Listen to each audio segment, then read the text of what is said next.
Çok aradım bulamadım,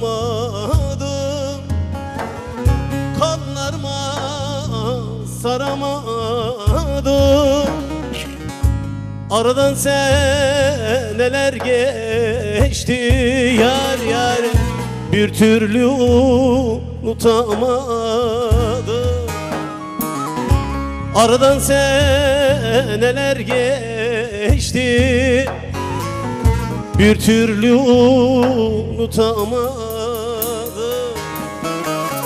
Geldi geçti, geldi geçti,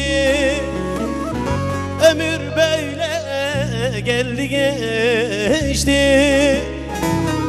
Çok acılar çektim ama yarın derdi deldi geçti.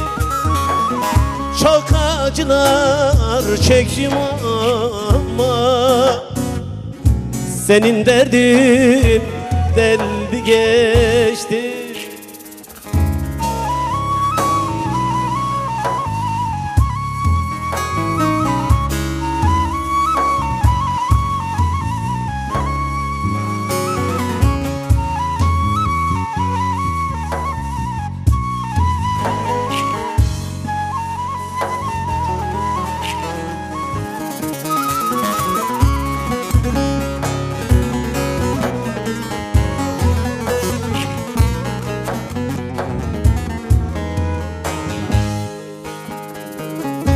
Aşık cemim baktım kara, gel de böyle derde yanma.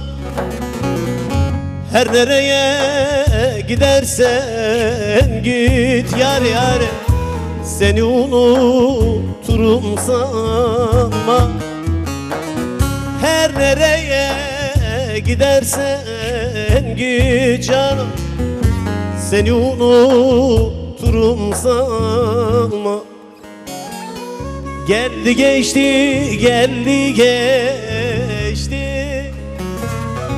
ömür böyle geldi geçti. Çok acılar çektim ama yarın derdi deldi geçti. Çok acılar çektim ama piro, yarın derdi deldi geçti.